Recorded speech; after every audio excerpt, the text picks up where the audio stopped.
Badlands, étant un film indépendant dans l'univers Predator, contient une multitude de détails cachés et de références. De plus, le film est rempli de détails qui élargissent sensiblement la franchise et font même allusion à l'intrigue de la suite. À ce propos, le réalisateur du film s'est d'ailleurs exprimé, confirmant au passage la base narrative. Dans les prochaines minutes, nous analyserons Badlands en détail. Et assurez-vous de noter dans les commentaires tout ce qui est passé inaperçu. Commençons peut-être par la scène d'ouverture, dans laquelle on nous montre une citation du code Yautja. Auparavant, nous ne l'avions vu que dans le film d'animation Assassin of Assassin, qui fait également partie de la chronologie générale de la franchise. En substance, c'est une sorte de bible qui décrit des règles de conduite strictes. Il apparaît ici non seulement pour la beauté, mais montre directement à quel point le code est important pour les Yautja. Dek est décrit comme le membre le plus petit et par conséquent le plus faible du clan, de sorte que son chef, qui est aussi le père du personnage principal, ne le perçoit pas comme un saint fils. Selon le code, le sang faible est un motif de bannissement ou de mise à mort malgré la parenté car, comme cela a été dit, un maillon faible brise toute la chaîne. D'où l'intention de Dek de prouver sa valeur, qu'il est digne du clan, et seulement en second lieu de venger le meurtre de son frère. Cependant, tout cela découle du code, et non simplement parce que son père est objectivement mauvais et que les scénaristes ont besoin d'un méchant. Dans la scène de combat avec le frère qui jette Dek du haut de la falaise, l'influence des préceptes peut également être retracée. Le frère ne vérifie même pas si Dek a survécu, car selon le code des vainqueurs, faire preuve de pitié est déshonorant. Une telle approche explique la structure sociale des Yautja. Elle repose sur les accomplissements individuels de chaque membre de la race, et la force détermine ici le statut. Cette idée peut être retracée jusqu'aux notions établies sur les Spartiates, qui se débarrassaient des enfants faibles ou malades pour ne préserver qu'une progéniture forte. Seulement, les Yautja sont encore plus intransigeants, et à cet égard, Dek et son frère sont une exception à la règle. Le désir de prouver sa valeur explique également pourquoi Dek est si réticent à faire équipe avec Tia. Il ne souhaite pas partager la gloire avec elle, car une alliance pour la victoire n'apporte aucun honneur. D'où la ruse consistant à utiliser l'aide du synthétique comme un outil pour la victoire plutôt que comme un partenaire à part entière. D'ailleurs, la scène d'ouverture démontre également la vision du monde des Yautja, car sur leur planète, une créature en mange une autre. Plus tu es grand et fort, plus tu es digne. Les faibles, cependant, sont indignes de vivre. Un fait intéressant concerne également le nouvel armement du Predator. Outre le fait que tout est compact et se replie pour faciliter l'utilisation, son design a été inspiré par le chasseur de démons de Warcraft. Cela a été confirmé par le réalisateur du film, qui a passé pas mal de temps en Azeroth. L'arc est tiré directement du jeu, et certains types d'armes, comme la lance pliante, de tous les opus précédents, y compris le crossover avec Aliens.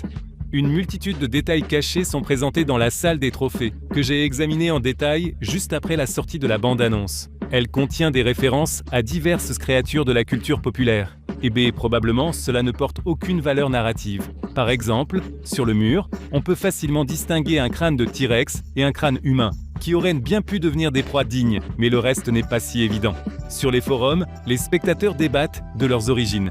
Des théories sont avancées selon lesquelles parmi les trophées se trouve un crâne de moissonneur d'Independence Day, un crâne d'orque de Warhammer, des dents de Mégalodon, un crâne de chien de chasse de The Predator, 2018, et même un Bigfoot.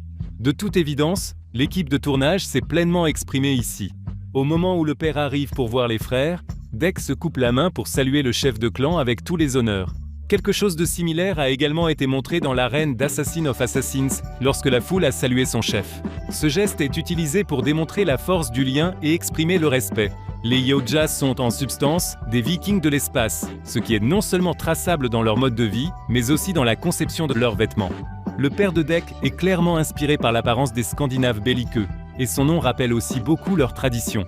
D'ailleurs, écrivez dans les commentaires si vous avez retenu ce mot imprononçable. Un fait curieux concerne le vaisseau sur lequel s'effectue la fuite vers la planète Jenna.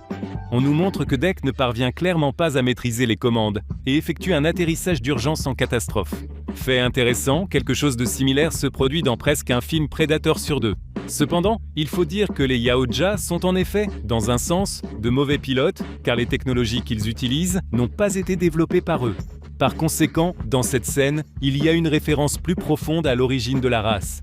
Pendant longtemps, ils ont été esclaves des soi-disant Amenji, qui étaient technologiquement plus avancés.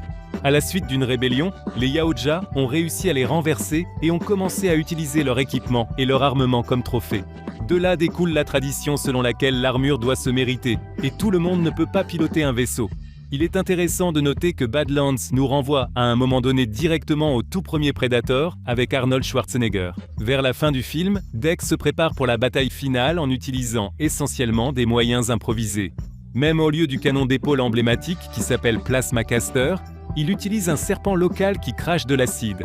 La séquence est pratiquement identique à l'un des moments emblématiques du premier volet.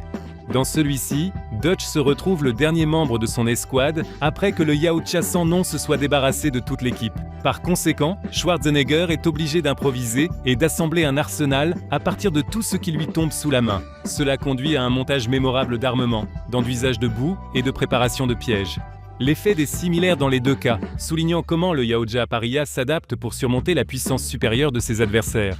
Il est également intéressant de noter que Naru figurait dans la version initiale du scénario. Le réalisateur voulait qu'elle soit la partenaire de Deck, mais au cours des négociations avec le studio, il a changé d'avis et s'est arrêté sur les synthétiques de Weyland-Yutani. En même temps, Badlands a confirmé que la société est bien au courant de l'existence des Yautja et les considère comme une menace. De plus, Tia a révélé qu'une partie de son travail comprenait une étude approfondie des guerriers Yautja et de leur culture. Elle connaît non seulement leurs traditions, mais aussi leur langue, ce qui est aussi une astuce pour que tous les extraterrestres ne parlent pas anglais. Lorsque Tessa a capturé Deck, le plan était de le ramener à Weyland-Yutani comme un autre spécimen pour des expériences. Cela signifie que, premièrement, la société les a déjà rencontrés, et deuxièmement, qu'elle s'intéresse aux prédateurs tout autant qu'aux xénomorphes. Par conséquent, tout cela crée la base parfaite pour un grand crossover dans lequel les deux espèces s'affronteront une fois de plus. Naturellement, la scène finale a été insérée pour une raison et donne déjà le ton pour une suite. Cependant, les choses ne sont pas si simples avec elle. Dans une interview, Dan Trachtenberg a déclaré qu'il était ravi de la fin et qu'elle n'était pas dénuée d'ironie, car dès que l'intrigue a réglé son compte au père fou du personnage principal, une mère qui ne lui est en rien inférieure entre en scène. Le réalisateur a également expliqué que bien qu'une suite n'ait pas encore été approuvée, il pense que la fin sera la base parfaite pour le prochain volet. Si nous abordons ce qui sera dans la suite de manière plus approfondie, alors l'intrigue, en principe, nous a déjà donné la direction principale. Deck est retourné voir son père sur Yautja Prime avec la tête de Tessa comme trophée. Cependant, il ne l'a pas accepté, ce qui a entraîné un combat, et Deck en est sorti victorieux. Mais il est allé à l'encontre des traditions et du code de la tribu, et a refusé de devenir le chef de clan à la place de son père. En même temps, comme trophée, il a pris une partie de son armement qui confère l'invisibilité. Après cela, un vaisseau en approche est apparu à l'horizon, contenant la mère de Deck. Probablement, après la mort de son mari, elle a soif de vengeance pour la trahison de son fils. Et logiquement, cela fait d'elle l'adversaire parfaite pour l'avenir. En même temps, la suite de l'histoire de Tia pourrait faire monter les enjeux encore plus haut. Elle est un synthétique de Weyland-Yutani, dont la direction agissait par l'intermédiaire du superordinateur Maman. Tia pourrait facilement devenir un problème sérieux pour la société, non seulement parce qu'elle a désobéi aux ordres et est devenue incontrôlable. Elle pourrait détenir des informations confidentielles et exclusives qu'ils ne voudraient pas voir révélées. Compte tenu de cela, la fin laisse entendre que Deck et Tia feront face à deux menaces sous la forme de deux mères différentes dans la suite. Si le prochain film est un crossover à part entière, alors des visages familiers du prédateur animé pourraient y apparaître. Sa fin confirme que les Yautja ont capturé Naru, Dutch et Mike Harrigan. Tous sont placés en état de stase et se trouvent sur Yautja Prime. Étant donné que Dan Trachtenberg prévoyait de revenir aux événements de près, utiliser la Naru survivante dans un crossover semble être une opportunité potentielle de le faire. Le réalisateur a également déclaré qu'il avait 3 projets dans ses plans. Ce sont Predator dans le futur, c'est-à-dire Badlands, l'anthologie Assassin of Assassins, et aussi un 3e, qui sera complètement différent. C'est pourquoi il était si pressé de sortir les 2 premiers projets pour arriver au 3e. Et franchement, sous cet angle, un crossover semble l'option la plus logique pour une suite. Malheureusement, l'avenir de Predator reste incertain pour l'instant. Plus précisément, personne ne doute qu'il y en aura un. La seule question est de savoir si le prochain film poursuivra les intrigues commencées ou deviendra une toute nouvelle direction. Pour le moment, Badlands affiche l'un des meilleurs résultats de la franchise en termes de recettes, et les notes des spectateurs restent tout aussi élevées. Par conséquent, nous attendons de voir ce qui se passera ensuite, et surveillons de près les annonces, y compris celles sur Aliens, car un crossover est déjà en route. C'est tout pour aujourd'hui les amis. Écrivez quelles autres choses intéressantes vous avez remarquées dans le film.